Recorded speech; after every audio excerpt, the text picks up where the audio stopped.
part of their playbook. I pointed out so many times on this program, every 2 years, every 4 years, the Democratic Party plays the race card, creating division and causing unrest in the country. What they want is just to make trouble. You see, they need this narrative for the election. This is all about the election. As always, they only care about their own twisted political narrative. And come next November, we, the American people, need to send a message to them at the ballot box.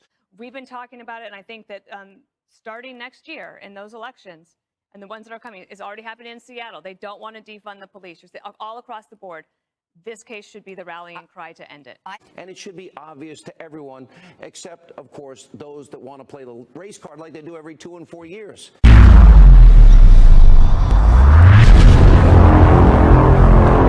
Everybody, I wanted to put this together so you could see how Fox uses repetition of their narrative and propaganda over and over and over.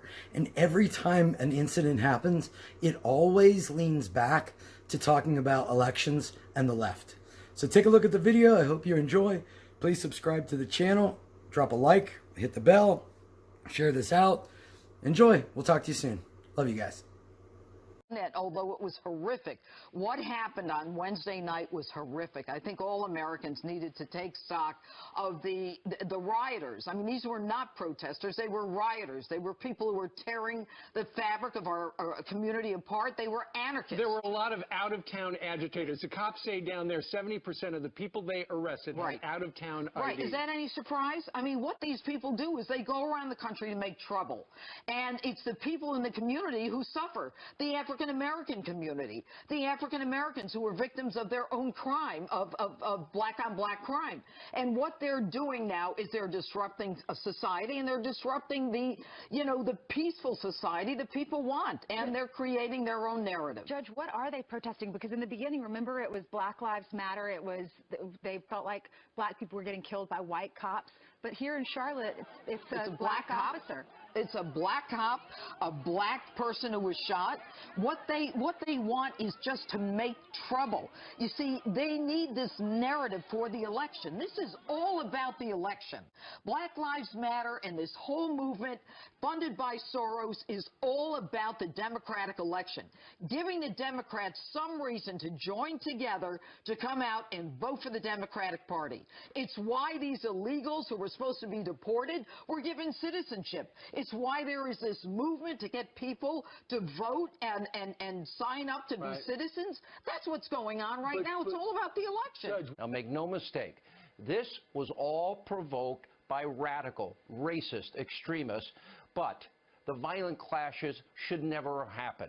Over the last number of years, also, we have watched extremists on both sides battling it out. We have seen this act too often. It doesn't solve a thing. And it only gives these radicals on both sides more ammo so they can continue to spread their hatred.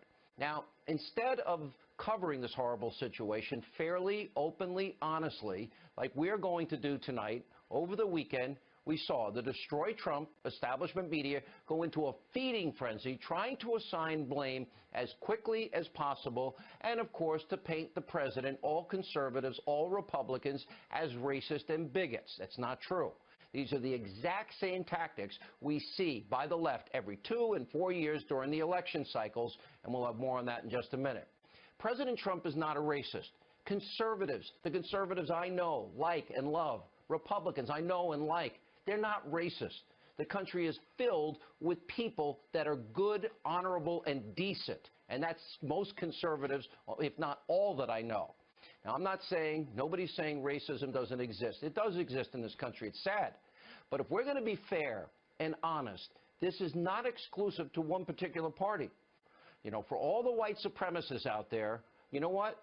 There are others on the left. The Nation of Islam leader, for example, Louis Farrakhan, that are insane. It's a simple truth. But all we heard all weekend long from the left, the mainstream media, is that these extremists in Charlottesville this weekend somehow represent all conservatives, that the president supports them. He doesn't. All Republicans. And they attack the president again and again and again. Don't believe it? Take a look. Waukesha, Wisconsin is now reeling only one day after a violent career criminal plowed his SUV into a Christmas parade, killing 5 and injuring dozens more, including multiple children. Ridiculous liberal bail reform policies now at the center of the horrific Christmas parade attack that killed 5 people and injured 48 others. This is now your new modern, new Green Deal Democratic Socialist Party. Many on the left are ready and willing to jeopardize you and your family's safety and security so they can tell everyone how wonderful they are for freeing people from prison and defunding and dismantling police and getting rid of bail. That, by the way, would include Kamala Harris, who supported that bail fund, you might remember, for the violent rioters in 2020. I could do the story like, what if this guy was white? Because they were doing the thing with Rittenhouse. Yeah. What if this guy was black? But it's obvious that this story fulfills the wrong narrative, so it's not going to be wall-to-wall coverage. They're going to say, the same people that said Rittenhouse intentionally went to Kenosha to murder these guys will say that this career criminal unintentionally killed people, and how soon before they label him, a victim. They're also using this opportunity to attack President Trump. As always, they only care about their own twisted political narrative, and come next November, we, the American people, need to send a message to them at the ballot box, and it's simple. If you don't have law and order and you don't keep every American safe and secure, you cannot pursue happiness. It's that basic and that fundamental. If we're going to have a conversation about gun laws every time there's a shooting, then it stands to reason that we should have a conversation about prosecutorial misconduct, which I think this is of the highest order, but it's happening not just in Kenosha, it's happening in cities all across America. If you watch CNN, it is a red SUV that's responsible for this carnage. We've been talking about it, and I think that starting next year in those elections, and the ones that are coming, is already happening in Seattle. They don't want to defund the police, all across the board. This case should be the rallying cry to end it. Former NFL quarterback Colin Kaepernick is not new to controversy. As a player, he frequently used the NFL as a public platform to protest what he called police brutality and what he perceived as America's ongoing oppression against minorities in the country. Look at the socks he wore. With police officers depicted as pigs, he wore it in practice. I'd like to take a moment to remind Nike executives sacrificing everything looks like it's not a multi-millionaire social justice warrior whose greatest feat of bravery, kneeling on a football field and wearing those socks. They will literally do and say anything to try and damage and delegitimize President Trump. They've been doing that since last November. And that includes playing the race card every single chance they get. And it should be obvious to everyone, except, of course, those that want to play the race card like they do every 2 and 4 years. President Trump never mentioned race when he called out the NFL because it has nothing to do with race. And since Democrats, they're claiming President Trump is trying to create a racial divide in this country, well, we have to ask, where was the outrage when President Obama was jumping to conclusions without any facts or information, high-profile race cases in this country, and saying outrageous things that did have an impact on the public? You may remember this. The Cambridge police acted stupidly. There is a long history in this country of African Americans and Latinos being stopped by law enforcement disproportionately. And that's just a fact.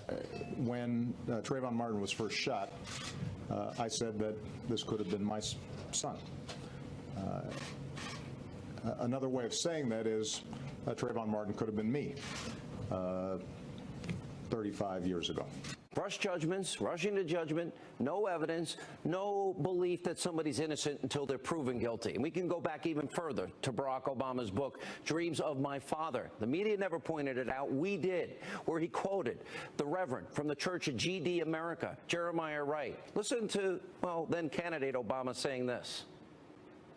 It is this world, a world where cruise ships throw away more food in a day than most residents of Port-au-Prince see in a year, where white folks' greed runs a world in need, apartheid in one hemisphere, apathy in another hemisphere. These are things you'll never hear and see from members of the mainstream media because, you know what, they're so abusively biased and corrupt.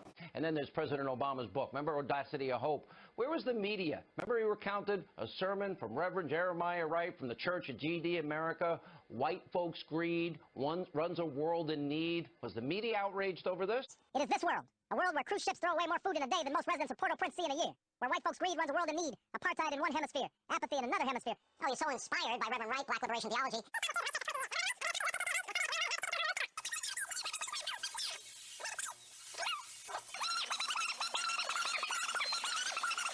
20-plus years in that church. How many in the media covered Ayers and Dorn? Well, that's where President Obama started his political career. What about the Nation of Islam leader, Louis Farrakhan, who called white people the devil, the skunk of the planet Earth, and has said many racist, anti-Semitic things, too many to count? Recent report, Daily Caller, well, they're saying that Farrakhan is claiming, and there's audio of it, that he met privately with then-Senator Barack Obama 2008 before he announced his presidential run, and he said that the Nation of Islam supported Barack Obama quietly for president, and when he was a community organizer. Now, of course, as the Daily Caller pointed out, neither Obama or Farrakhan want to talk about that friendship. Has there been any investigation by the media? Pretty shocking. Well, the media didn't think it was important for you to know these things. They didn't cover a lot of those things. And there's President Obama's handling. Remember all the high-profile racial cases when he was president, where he jumped to conclusions, rushed to judgment without facts or information?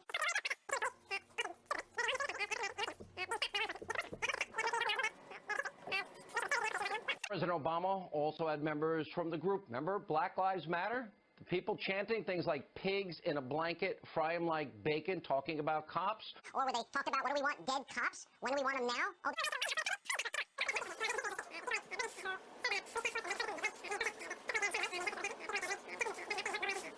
Remember Hillary Clinton running for president? She praised Black Lives Matter. The same people, what do we want? Dead cops. When do we want them now? Watch her.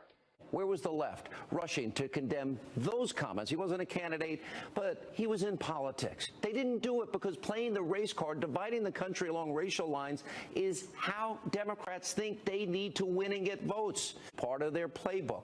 I pointed out so many times on this program. Every 2 years, every 4 years, the Democratic Party plays the race card, creating division and causing unrest in the country. All while the Democrats, the liberal mainstream, destroy Trump media, they do what they always do. What are they doing? Making this about race when it's not. It was clearly about respecting the military, the country, our flag. Well, the Democrats, members of the mainstream, left-wing, establishment, ideological media, predictably are trying to make this all about race. So all these NFL players, coaches, owners, the ones that are kneeling because of apparent social injustice, or to protest the president himself, or to raise awareness for whatever other leftist issues they may be promoting, and for all the president's critics out there, oh, he shouldn't talk about this. He was right to call attention to this issue. Maybe they should learn why every American should proudly stand for the flag. This is about respect. These acts of protest are beyond disrespectful. These are the exact same tactics we see by the left every 2 and 4 years during the election cycles, and we'll have more on that in just a minute.